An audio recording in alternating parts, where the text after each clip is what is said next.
Hello friend, welcome back to my channel Sushmita diary. বন্ধুরা দেখতেই পাচ্ছ আমি একটা আইসক্রিম মেকার নিয়ে বসে আছি। তো কী করতে চলেছি বুঝতেই পেরে গেছো তোমরা এতক্ষণে। হ্যাঁ বন্ধুরা, আইসক্রিম তৈরি দেখাবো তোমাদের। আর তাও আবার এই যে এই তরমুজটা। চলো আমি কিছুটা তরমুজ এটা থেকে কেটে নিচ্ছি।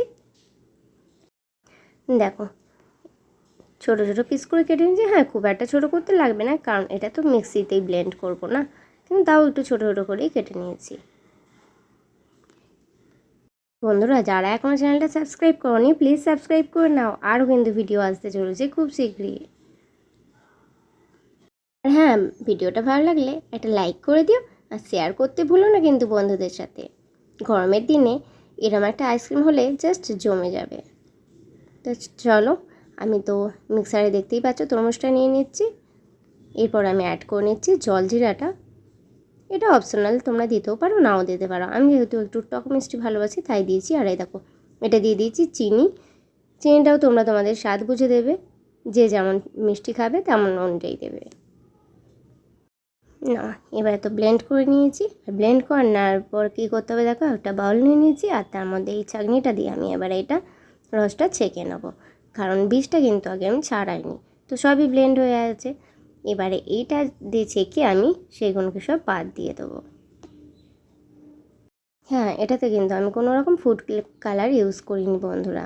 তো তোমরা ইচ্ছা হলে রেড কালার ইউজ করতেই পারো, আরও ভালো লাগবে। তো আমি অরিজিনাল রঙটা আসার জন্য ফুড কালার করিনি, কারণ তরমুজের রঙ তো এমনিতেই লাল হয় তাই না। আর কালারটা এত সুন্দর এসেছে, মানে পুরোই মনে হচ্ছে আমি তরমুজ কেটে হাতে দিয়ে দিয়েছি। তোমরা লাস্ট অবধি ভিডিওটা দেখতে পারলে দেখতেই পাবে। ছোটো থেকে বড় সবার জন্যই এইটা বানিয়ে নিতে পারো তোমরা। এটা তো একদমই হোমমেড, দেখতেই পাচ্ছ। তো কোনো ক্ষতিকারক কিছু রাসায়নিক জিনিস দিয়েও তৈরি নয়। তো দেখো আমি তো আইসক্রিম মেকারটা নিয়ে নিয়েছি। এবার এতে একটু একটু করে এগুলো ঢেলে নেব। এই যে এবার একে একে ঢেলে নেওয়ার পালা।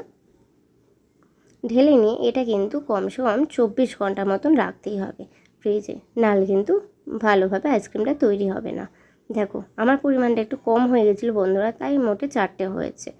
তো আর একটু করতে হতো আমায়, পরিমাণটা আমি বুঝতে পারিনি। প্রথমবার করলে এরম হয়ই, তো তাই জন্য হয়তো আমার সাথেও এরম হয়েছে।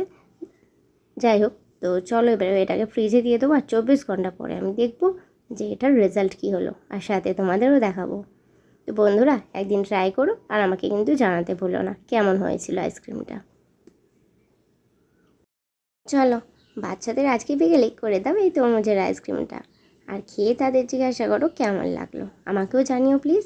তো চলো ঝটপট ফ্রিজে এটা ভরে দিই আর কাউন্টিং শুরু। এই দেখো এবার তো আমার হয়ে গেছে আইসক্রিমটা। এই যে বেরিয়ে পড়েছে আমার 2টো আইসক্রিম। দেখো বন্ধুরা কত সুন্দর দেখতে হয়েছে, আর খেতে কিন্তু সত্যিই খুব ভালো হয়েছিল। তোমরা দেখেই বুঝতে পারছো কালারটা কত সুন্দর এসেছে, পুরো অরিজিনাল। ভালো লাগলে একটা লাইক দিও বন্ধুরা।